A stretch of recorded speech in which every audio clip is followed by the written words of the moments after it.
날로 기억이 납니다.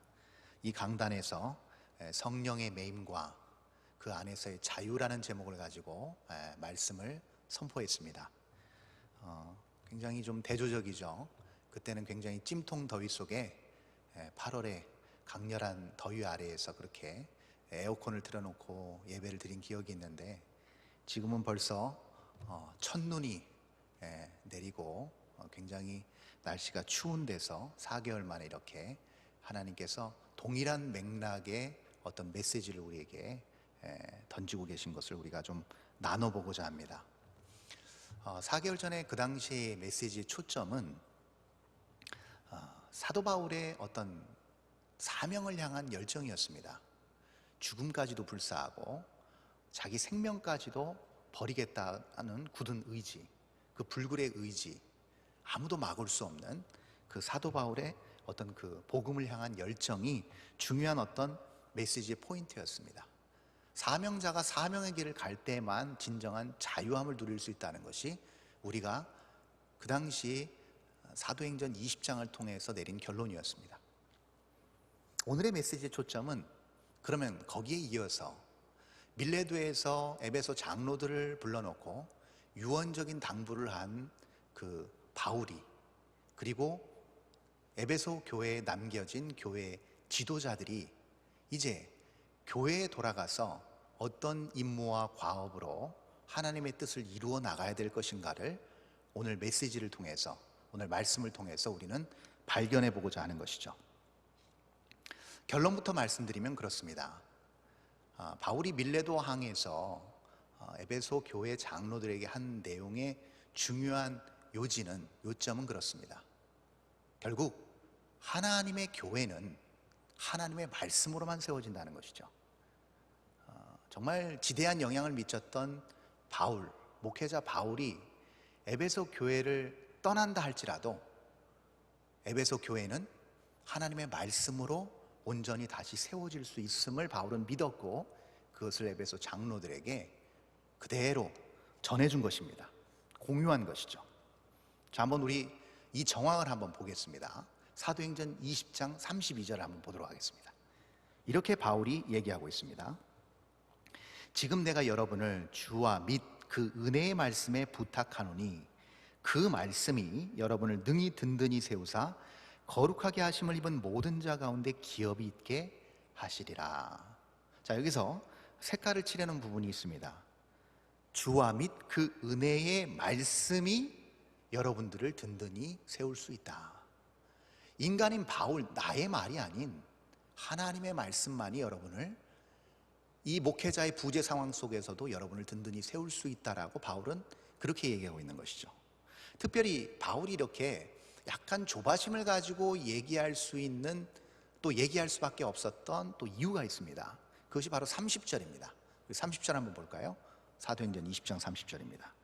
또한 여러분 중에서도 제자들을 끌어 자기를 따르게 하려고 어그러진 말을 하는 사람들이 일어날 줄을 내가 아노라. 지금 여기서 여러분 중에서라는 말은 에베소 교회 전체 교인을 얘기하는 것이 아니고 바울을 배웅 나온 밀레도 항에서 배웅 나온 지도자들 중에 한 사람일 거라고 얘기하는 겁니다. 당신들 중에 분명 어그러진 말을 해서 교회를 힘들게 할 사람들이 있을 것입니다 라고 바울은 아주 단정적으로 얘기하고 있는 것처럼 느껴집니다. 근데 바울이 지금 예루살렘으로 떠나는 지금 입장에서 누구를 비판하거나 또 어떤 적대심을 가지고 누구를 찝어서 얘기하고자 이 말을 하는 것이 아닙니다. 누구를 비난하고 공격하기 위한 말이 아니라는 것이죠. 이 말을 한 이유가 있습니다. 그것은 뭐냐면 교회의 장로들, 지도자들 빠짐없이, 특별히 더 그런 위치에 있는 하나님의 거룩한 일꾼들이 자칫 하나님의 말씀의 기준이 아닌 자기 생각으로 판단하고 자기의 유익과 자기가 이루고자 하는 일을 관철시키기 위해서 하나님의 말씀을 얼마든지 왜곡할 수 있다는 겁니다. 그렇게 하나님의 말씀이 곡해되어서는 안 된다고 바울은 굉장히 우려 섞인 말로 얘기하고 있는 것이죠. 왜 그런가? 바울이 왜 이 부분에 대해서 강력하게 얘기하고 있는 것인가? 여러분, 이 말은요, 지금 바울이 단순히 그냥 말씀 잘 지키고 순종하라는 단순한 내용이 아닙니다. 이 말씀을 결국 우리가 붙들고 이 말씀의 기준에서 교회를 세워나가야 되는 중대한 이유가 있는데요, 그 이유는 하나님의 말씀은 사람의 말이 아닌 그야말로 하나님의 말씀이기 때문에 그렇다는 겁니다. 이것을 바울이 얘기하고 있는 것이죠. 자, 오늘 본문은 아니지만 오늘 에베소서 3장 본문 우리 앞부분에 9절과 10절을 보면 이 부분이 더욱더 잘 설명되어 있는데요, 자, 9절과 10절을 한번 제가 읽겠습니다. 영원부터 만물을 창조하신 하나님 속에 감추어졌던 비밀의 경륜이 어떠한 것을 드러내게 하려 하심이라. 이는 이제 교회로 말미암아 하늘에 있는 통치자들과 권세들에게 하나님의 각종 지혜를 알게 하려 하심이니. 아멘. 말씀의 능력과 말씀의 권위에 대해서, 또 말씀의 어떤 기능에 대해서 바울은 잘 설명하고 있는 부분이 바로 이 부분입니다. 하나님의 비밀의 경륜을 드러내는 게 말씀이라는 것이죠. 근데 그 말씀에 영향력이 미치는 부분까지 바울은 설명하고 있습니다. 그 말씀을 받아서 담아서 하나님의 뜻을 이루는 것이 교회인데, 즉 말씀의 통로가 되는 도구가 이 땅에 존재하는 가시적 교회라는 겁니다. 굉장히 중요한 역할을 하는 것이죠. 근데 10절에서 뭐라고 얘기하죠? 교회로 말미암아 하늘에 있는 통치자들과 권세자들까지 하나님의 각종 지혜를 알게 한다. 이게 교회의 능력이라는 겁니다. 하늘에 있는 통치자들과 권세자들, 우리 어떤 3차원에 구속되어 있는 제한된 환경에 사는 우리 인간은 감히 가늠할 수도 없고 볼 수도 없고 상상할 수 없는 영역까지도 하나님의 말씀을 통하여 교회가 거기까지 영향을 미친다는 것이죠. 이것이 지금 바울의 중요한 설명이자 또 말씀의 권위를 드러내는 중요한 쟁점이라고 할 수 있습니다. 그렇습니다. 바울은 그래서 지금 3장 1절에서 지금 갇힌 몸이에요. 자유로운 상황이 아닙니다. 갇혀 있는 몸임에도 불구하고 그런 열악한 상황 속에서 하나님의 이 감추어진 뜻, 하나님의 말씀의 이 권위와 능력과 헤아릴 수 없는 이 지혜를 여러분 끝까지 포기하지 않고 에베소 교회 성도들에게 이것을 보내고 싶고 알려주고 싶고 전하고 싶었던 거예요. 그래서 그는 다시 펜을 든 것이죠.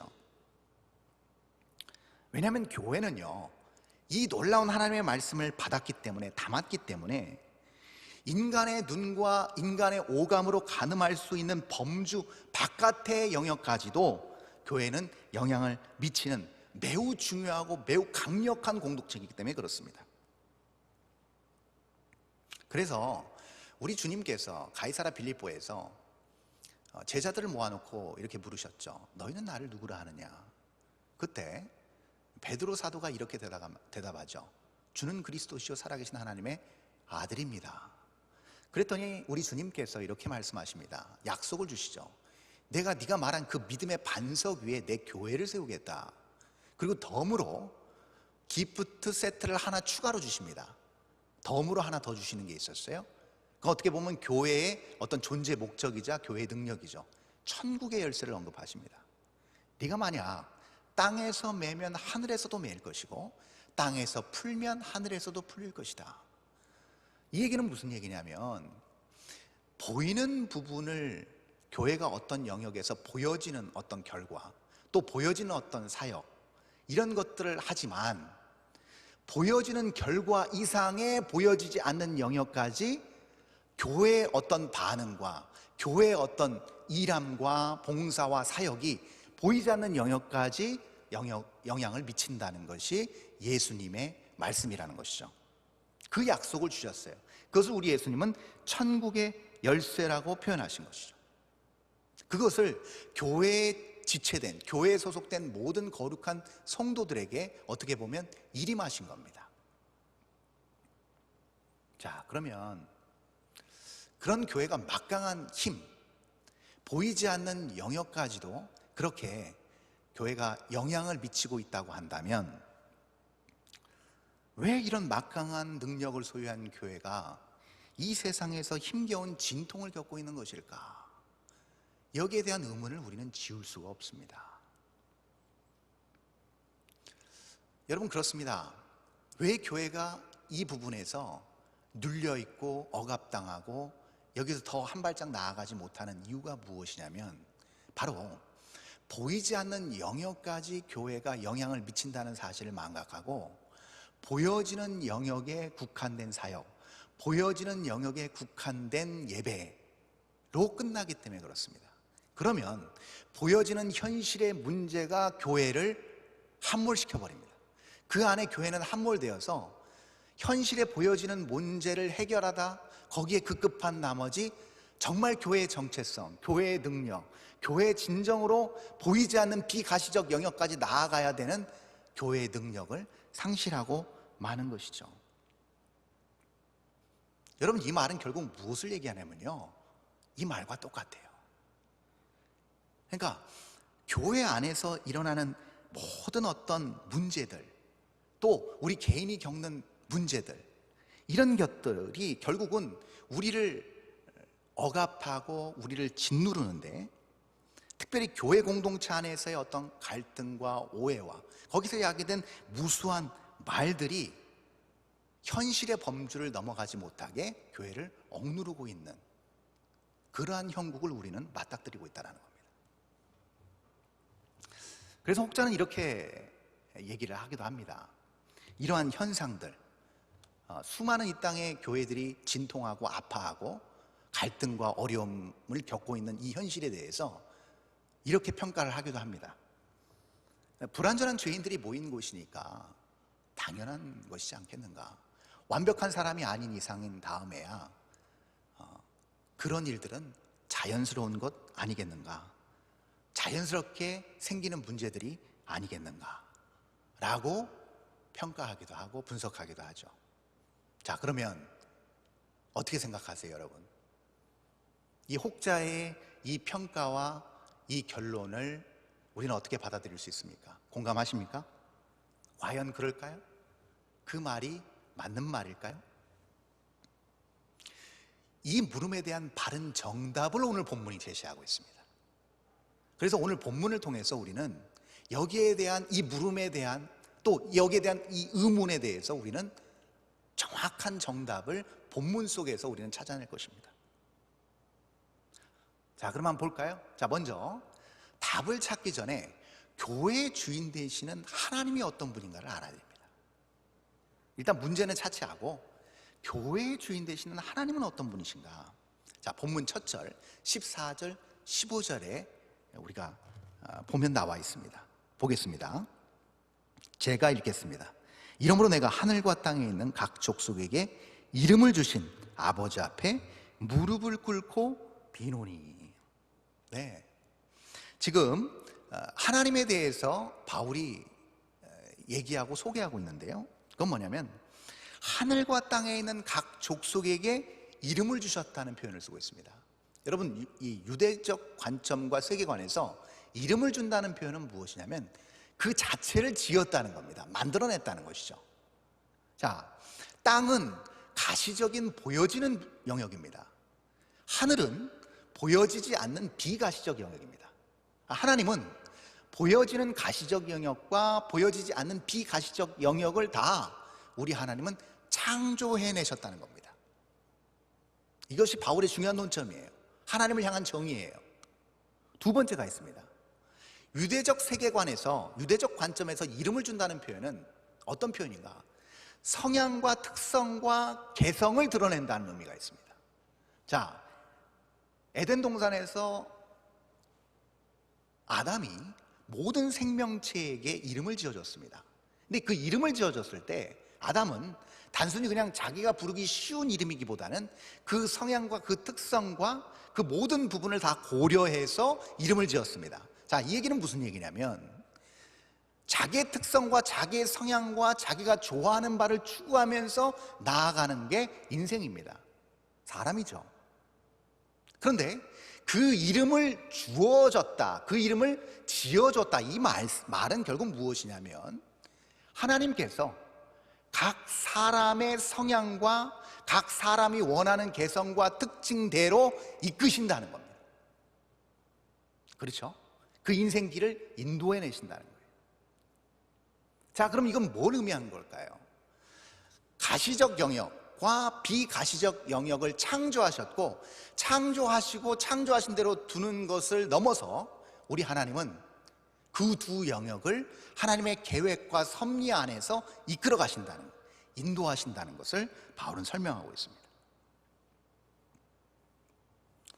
이 말은 결국 교회의 주인 되신 하나님이 얼마만큼 우리가 상상할 수조차 없는 놀라운 능력과 지혜의 소유자라는 사실을 잘 설명해 주고 있는 부분입니다.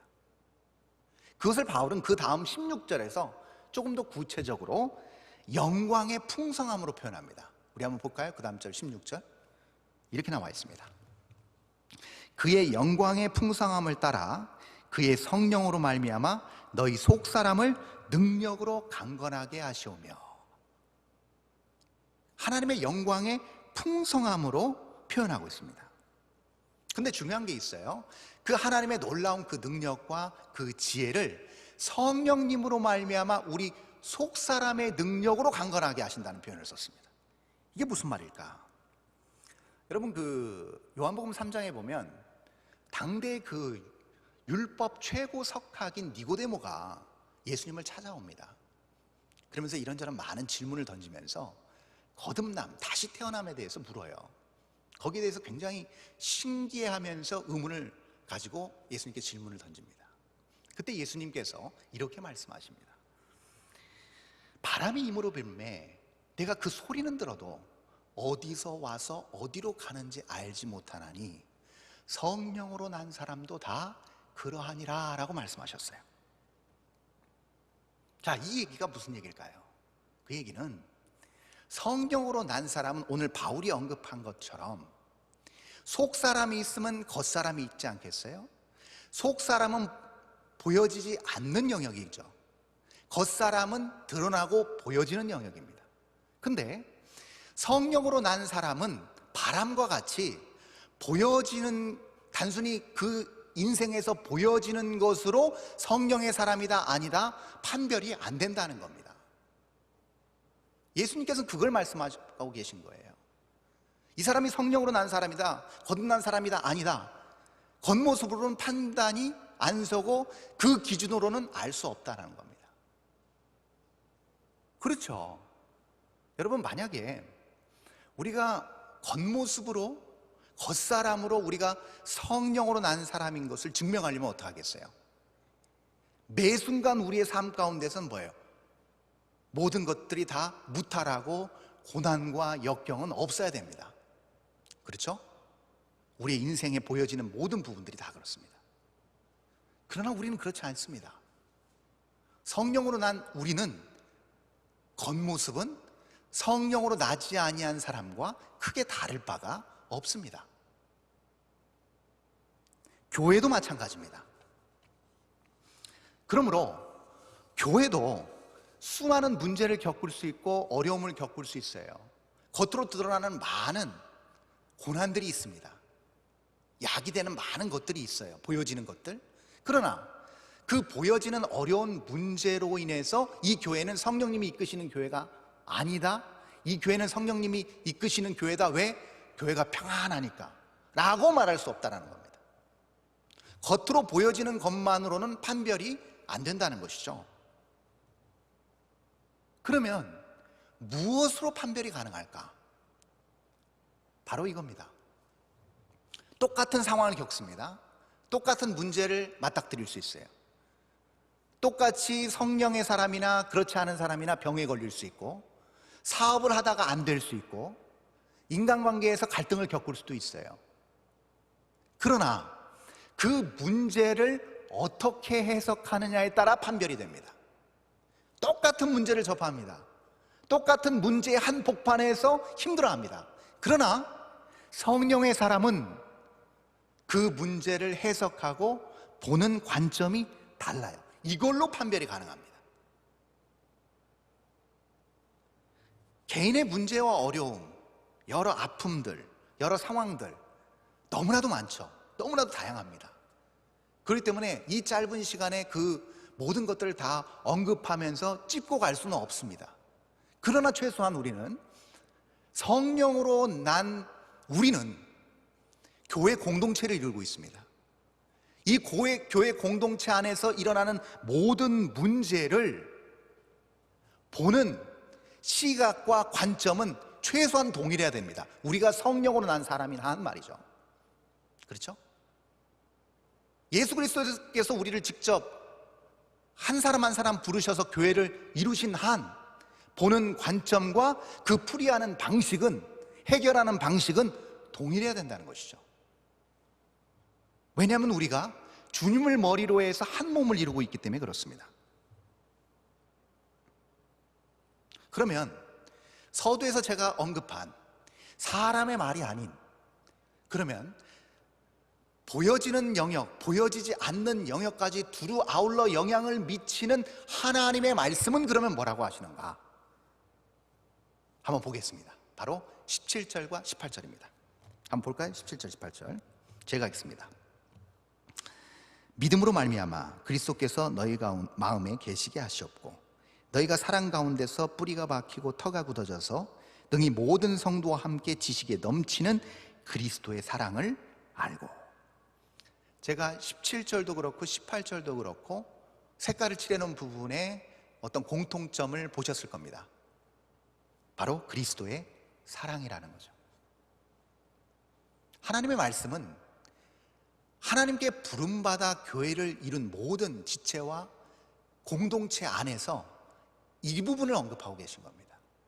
그리스도의 사랑이죠. 여러분, 지금 우리가 당면한 상황에 대해서 안팎으로 우리는 나름의 해석을 가지고 있을 거예요. 그렇죠? 어떤 나타나는 결과에 대해서 우리는 나름의 생각들을 다 가지고 있을 것입니다. 저도 그렇고 이 말씀을 듣는 모든 분들도 다 각자의 생각들이 있으실 겁니다.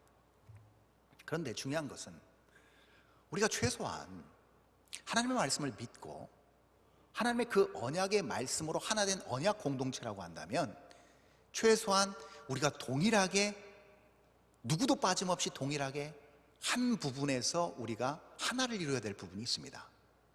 해석하고 풀이하는 과정에서. 그건 뭐냐? 이 상황과 나의 생각들을 그대로 어디로 가지고 가요? 말씀의 거울 앞에 갖다 놓는 겁니다. 말씀의 거울 앞에 비춰보는 거예요. 그것이 오늘 본문에서 바울이 말하고 있는 예수 그리스도를 향한 우리 믿음의 전형적인 반응입니다. 우리가 믿음이 있다고 한다는 것은 하나님의 말씀, 약속을 믿는 거잖아요. 그럼 그 약속을 믿을 때 그 약속이 우리의 기준이 되는 것이죠. 그리고 그 약속 앞에 모든 것들을 가지고 그대로 비춰보는 겁니다. 불변의 이 기준 앞에. 그러면 동일한 공통분모적인 반응이 나오는데 그 반응이 무엇이냐? 바로 우리가 그동안 생각하지 못했던 부분들이 깨달아지고 드러나게 된다는 겁니다. 심지어는 우리 자신도 보입니다. 우리 스스로를 못 보는 경우가 많잖아요. 근데 우리 스스로도 결국은 그 말씀의 거울 앞에 생생하게 비춰지게 되는 것이죠. 그동안 가려졌던 부분들, 어두워서 잘 감지가 안 됐던 부분들까지도 말씀의 그 밝은 겨울의 빛 안에 들어가게 될 때 선명하게 비춰진다는 거예요. 그리고 다 드러나게 된다는 겁니다. 우리가 거룩한 성령으로 난 거듭난 사람인 한 반드시 그렇게 되게 되어 있습니다. 근데 바울은 여기서 그치지 않고 17절 하반절에서 매우 중요한 표현을 하나 하고 있습니다. 다시 한번 17절 한번 볼까요? 하반절부터 제가 읽겠습니다. 너희가 사랑 가운데서 뿌리가 박히고 터가 굳어져서, 이런 표현을 씁니다. 사랑을 하되 그 사랑이 뿌리가 박히고 터가 굳어지는 작업이 필요하다고 얘기하는 겁니다. 여러분 생각해 보십시오. 어떤 식물이 뿌리를 내리고 터가 굳어져서 줄기와 싹을 내고 열매를 내는 그 과정이 여러분 결코 쉬운 작업이 아니고 쉬운 과정이 아니라는 것은 여기 계신 누구, 다 아실 겁니다. 네. 근데 바울은 지금 사랑이 그런 과정이 수반되어져야 된다고 얘기하고 있는 것이죠. 즉, 뿌리가 박힌다는 얘기는 한 번, 단번으로 되지 않는다는 겁니다. 여러 번의 과정이 필요하다는 겁니다. 터가 굳어진다는 얘기는 시간이 필요하다는 얘기예요. 짧은 시간에 이게 되지 않는다는 얘기를 하고 있는 겁니다. 여러분, 소리꾼이 폭포가 정말 엄청나게 큰 폭포가 그 엄청난 물과 소리를 내면서, 굉음을 내면서 쏟아집니다. 근데 소리꾼은 언제나 그 폭포 옆에서 노래를 부릅니다. 최근까지도 그렇게 한다고 그래요, 소리꾼들이. 그 이유가 뭘까? 아무리 덩치가 좋고 아무리 크게 소리를 지를 수 있는 사람도 여러분, 폭포 옆에서 소리를 질렀을 때 그 소리는 폭포의 그 엄청난 소리에 묻혀버리게 마련이죠. 소리를 낼 수가 없습니다. 그럼에도 불구하고 왜 소리꾼들은 폭포 옆에서 자신의 소리를 만들어가고 연마하는 것일까? 여러분, 폭포의 소리는요, 일정한 어떤 주파수 대의 음역대에서 나오는 소리입니다. 굉장히 큰 소리가 나오지만 일정한 주파수의 음역대를 유지합니다. 근데 이 소리를 내는 사람은 그것과는 다른 영역대, 다른 음역대의 주파수를 내야만 그 폭포수의 소리를 뚫고 폭포수 저편에 있는 사람에게 자신의 목소리를 들려줄 수 있는 것이죠. 그래서 소리꾼은 그 엄청나게 시끄러운 그 소리를 내고 있는 폭포수 옆에서 노래를 부릅니다. 노래를 부르다 보면 그는 다른 음역대의 주파수를 감지하게 됩니다. 여러 음들을 내보죠. 근데 어느 순간인가 그 음이, 자기의 성대를 통해서 나오는 그 음이 폭포수 소리를 뚫고 나오는 것을 깨닫게 됩니다. 아, 그렇구나. 이렇게 음을 내면 폭포수 소리를 뚫을 수 있구나를 감지하고 깨닫고 알게 되고 그것이 드러납니다. 여기서 끝이 아니죠. 폭포수를 뚫고 나온 그 소리가 정확하게 가사로 들리고 인지될 수 있기에 중요한 과정이 필요합니다. 그렇게 되기까지는 중요한 과정이 필요한데 그 과정이 어떤 과정인가? 바로 여러 번 그 노래를 부르는 겁니다. 성대가 헐고 아물고 헐고 아물고 여러 번 반복할 때 어느새 그 성대 안에 굳은 살이 배깁니다.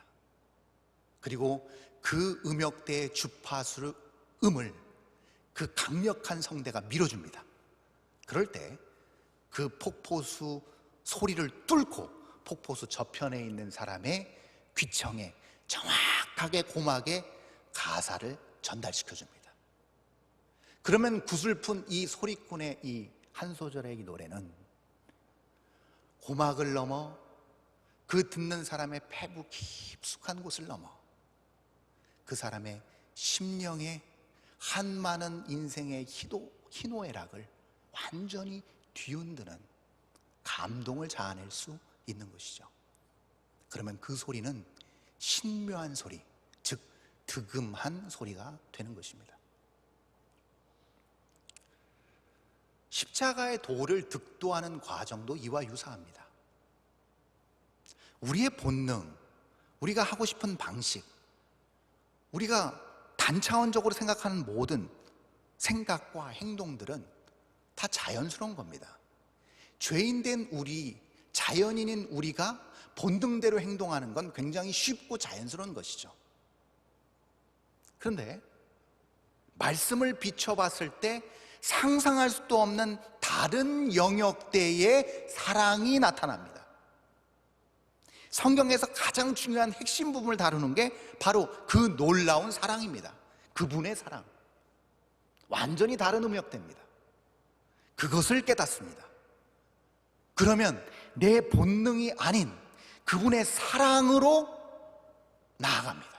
내 본능을 뚫습니다. 내 본능을 완전히 무시합니다. 그리고 그 사랑이 압도적으로 내 마음 가운데 자리 잡고 깨닫게 됩니다. 근데 거기서 끝이 아니죠. 만약 거기서 끝이라면 그 모든 깨달음과 그 모든 지식은 관념적 지식 그 이상이 될 수 없습니다. 지식과 그 마음으로만 끝나고 말죠. 마음과 지식의 그 테두리를 벗어날 수 없습니다. 그럼 뭐가 필요할까요? 성대가 헐고 아물기를 반복하는 과정처럼 그 말씀 앞에서, 그 십자가의 사랑 앞에서 나를 계속 못 박아 부시고 죽이고 깨는 작업이 필요합니다. 그것을 바울은 뭐라고 얘기하는가? 매번 죽는다, 날마다 죽는다라고 표현합니다. 그러면 나도 모르는 사이에 전혀 다른 음역대에서 그 음역대를 밀어낼 수 있는 강력한 내공이 내 안에 자리 잡습니다. 그러면 인간의 지식과 인간의 지혜와 인간의 경험으로 담아낼 수 없는 그 놀라운 사랑이 우리 인생 전반에 그대로 체화되어 나타납니다. 그럴 때 강력한 힘으로 이 세상의 모든 것들을 제압할 수 있는 것입니다. 그래서 바울은 십자가의 도가 믿는 자들, 그것을 행하는 그들에게는 그래서 하나님의 능력이 된다고 표현한 것이죠. 그것을 바울은 18절에서 이렇게 표현하고 있습니다. 오늘 본문 18절 제가 읽어보겠습니다. 능히 모든 성도와 함께 지식에 넘치는 그리스도의 사랑을 알고. 네, 하나님께서 예수 그리스도를 보내주신 그 놀라운 사랑, 그리고 예수 그리스도께서 이루신 놀라운 그 십자가의 사랑은 사람의 지식으로 결코, 상식으로 결코 담아낼 수 없는 것이죠. 놀라운 것입니다. 그것을 교회가 맡았다는 겁니다. 그러면 당시 에베소 교회의 상황은 어땠을까? 바울의 이 유언적 당부, 그리고 이어서 펜을 들어서 간절한 마음으로 에베소 교회 교인들을 말씀으로 세우고 싶었던 그 바울의 그 열정 어린 그 마음이 그대로 전달이 됐을까? 한번 보겠습니다. 요한계시록 2장 2절에서 4절입니다. 제가 읽겠습니다. 내가 내 행위와 수고와 내 인내를 알고 또 악한 자들을 용납하지 아니한 것과 자칭 사도라 하되 아닌 자들을 시험하여 그의 거짓된 것을 내가 드러낸 것과 또 내가 참고 내 이름을 위하여 견디고 게으르지 아니한 것을 아노라. 그러나 너를 책망할 것이 있나니 너의 처음 사랑을 버렸느니라. 에베소 교회는 유일하게 바울로부터도 편지를 받고 요한으로부터도 편지를 받은 유일한 신약 성경에 나타나는 교회입니다. 이 지금 요한계시록의 이 편지는 사도 요한이 에베소 교회 성도들에게 보낸 편지예요. 교회 안에서의 옳고 그름, 진리와 비진리를 정확하게 가려내는 일에 열심이었습니다. 예, 바울의 당부에 굉장히 순종을 잘한 것이죠. 그래서 잘못되고 어그러진 말들을 다 제거하고, 다 척결하고 정결하게 하고 진리로 교회를 다시금 잘 정리해 놨습니다. 그것을 게으르지 않게 열심히 잘 해낸 게 에베소 교회였어요. 그런데 중요한 것을 잃어버렸습니다. 정작 그 진리라는 잣대를 왜 사용하고 있는지를 몰랐다는 겁니다. 진리의 검을 휘두르기는 휘둘렀는데 왜 휘둘러야 되는지를 정작 몰랐어요. 그러니 첫사랑을 잃어버리고 결국 이론과 지식은 쌓을 대로 쌓고 그걸 기반으로 열정을 다해서 사역하고 열심을 다해서 교회를 일구어 놨지만 결국 그 교회는 예수 그리스도 중심이 아닌 자기 중심적인 허울 좋은 부흥하는 교회, 겉모습은 그럴싸한 교회로 그냥 전락해버리고 말았던 것이죠. 그래서 요한계시록 뒷부분에 보면 회개하지 않으면 내가 촛대를 옮기겠다고 우리 예수님 말씀하십니다. 여러분, 저는 이제 언어에 좀 관심이 많은데요. 언어는 대부분 모든 언어는 이런 구조로 되어 있습니다. 주어와 목적어 구조로 되어 있어요. 근데 목적어 부분에서 중요한 부분이 동사의 역할입니다. 근데 보시면 주어가 동사를 주관합니다. 그러므로 동사가 주어를 주관할 수는 없습니다. 그래서 저는 라틴어 문화권에 살았기 때문에 이 라틴어 계열의 이 언어들은 굉장히 정교합니다. 문법이 굉장히 정교하고 그 정교함을 토대로 해서 다양한 표현들을 쓸 수가 있어요. 그래서 심지어는 인칭별로 동사가 변하기도 해요.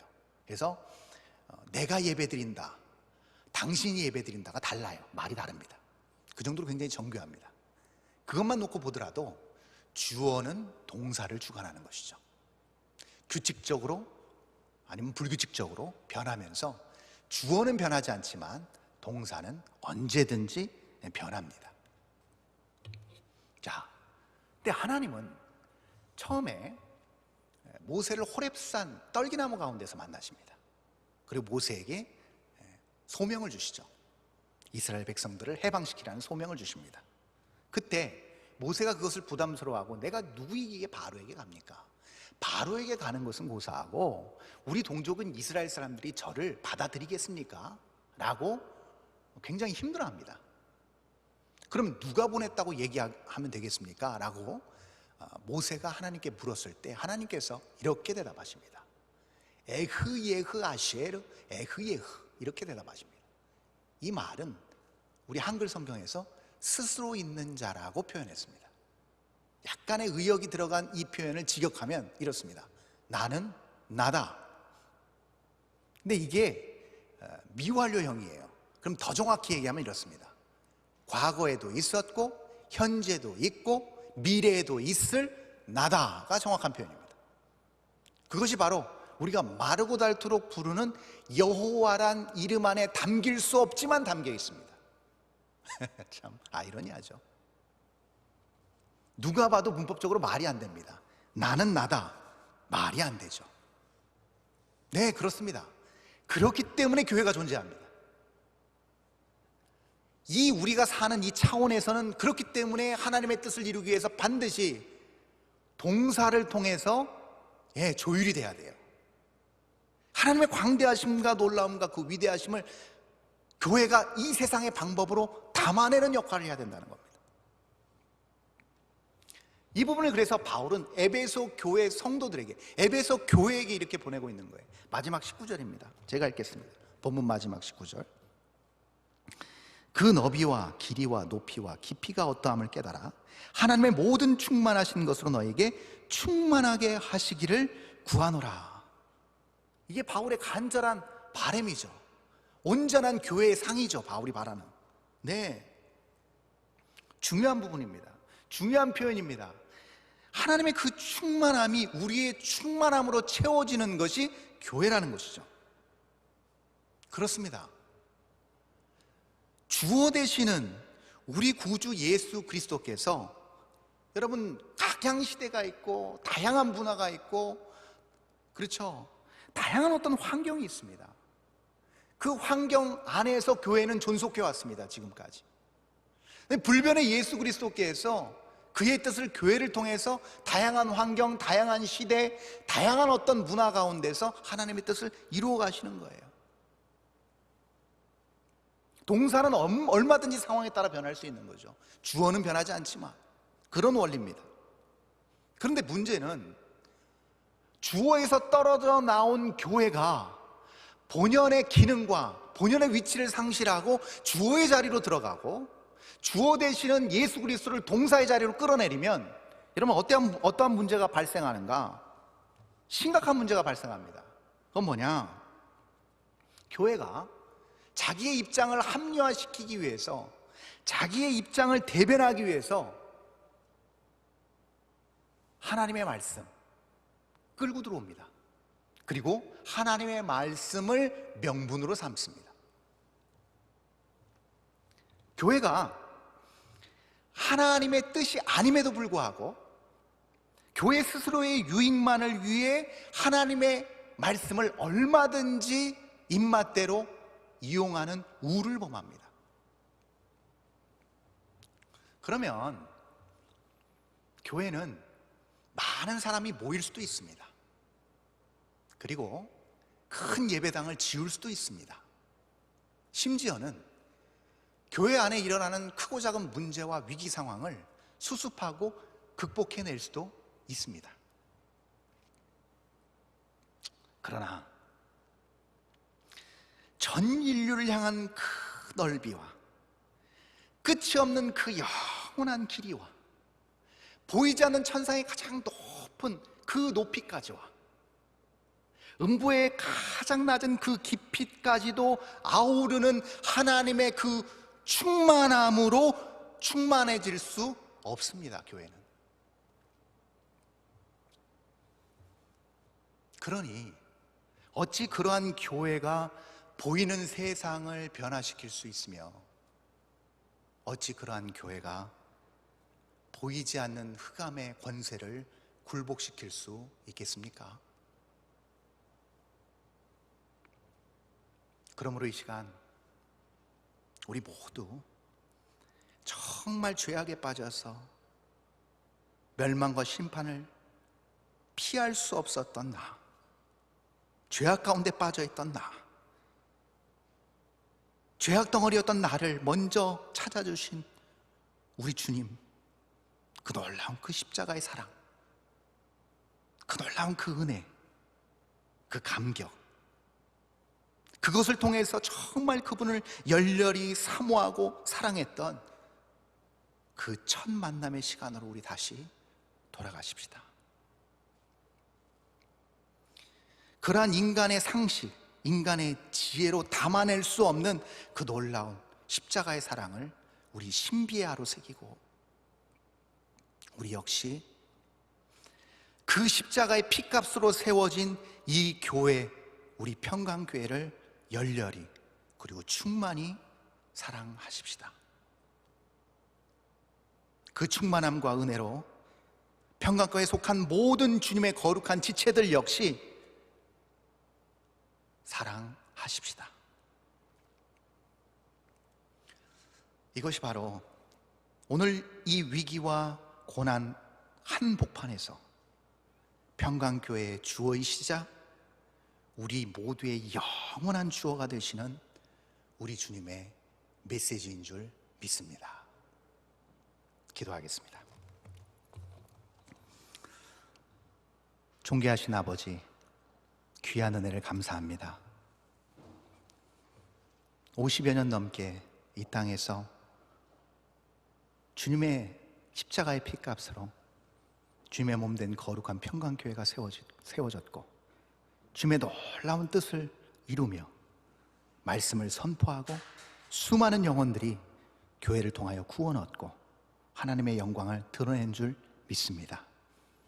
오늘 말씀을 통해서 교회의 기능과 역할과 그 능력이 단순히 보여지는 것에 국한된 것이 아닌 보여지지 않는 영역까지도 영향을 미치는 놀라운 능력의 공동체라는 사실을 다시 깨달아 알게 하여 주시니 감사합니다. 이런 놀라운 능력의 공동체 안에 우리 모두가 속해 있다는 것 자체가 하나님의 놀라운 은혜인 줄 믿습니다. 우리 스스로 겪는 우리 스스로의 잘못과 우리 스스로의 부족함이 있었습니다. 그걸로 나타나는 여러 문제들이 있었지만 하나님, 이 문제 때문에 힘들어하지 않게 하여 주옵소서. 이 문제 때문에 큰 어려움을 당하지 않도록 주님 붙들어 주옵소서. 이 문제에 함몰되지 않도록 하나님 우리를 온전히 다시금 세워 주시옵소서. 회복시켜 주옵소서. 교회의 위대함과 교회의 광대함과 교회의 깊이와 높이로 하나님 이 모든 것들을 다 온전히 극복하고 하나님의 영광된 교회로 나아갈 수 있도록 우리를 온전히 세워 주시옵소서. 겉으로 보여지는 것으로 교회를 판단할 수 없고 겉으로 보여지는 것으로 성령의 사람인지 아닌지를 판단할 수 없다고 한다면 우리 속사람이 성령의 놀라운 능력으로 강건해질 때 우리 내면의 영적인 내공을 통해서 십자가의 사랑이 우리의 모든 인생 가운데 체화되고 그것을 통하여서 주님의 몸된 교회인 이 평강교회가 강건해지고 굳건해지고 이 세상 가운데서 흑암의 세력을 굴복시키는 아름답고 능력 있는 하나님께서 온전히 사용하시는 복된 믿음의 공동체 될 줄 믿습니다. 그렇게 우리 교회를 붙들어 인도하여 주시옵소서. 그 누구도 흔들 수 없는 주님께서 주인 되신 진정한 공동체 되기를 원하오니 주님 함께하여 주옵소서. 십자가의 사랑을 받았으니 그 십자가의 사랑으로 열렬히 사랑하다가 주 앞에 섰을 때 착하고 충성된 종이라 인정받는 우리 모두 되게 하여 주시옵소서. 감사드리며 거룩하신 예수 그리스도 이름으로 기도합니다. 아멘. 다 함께 일어나시겠습니다.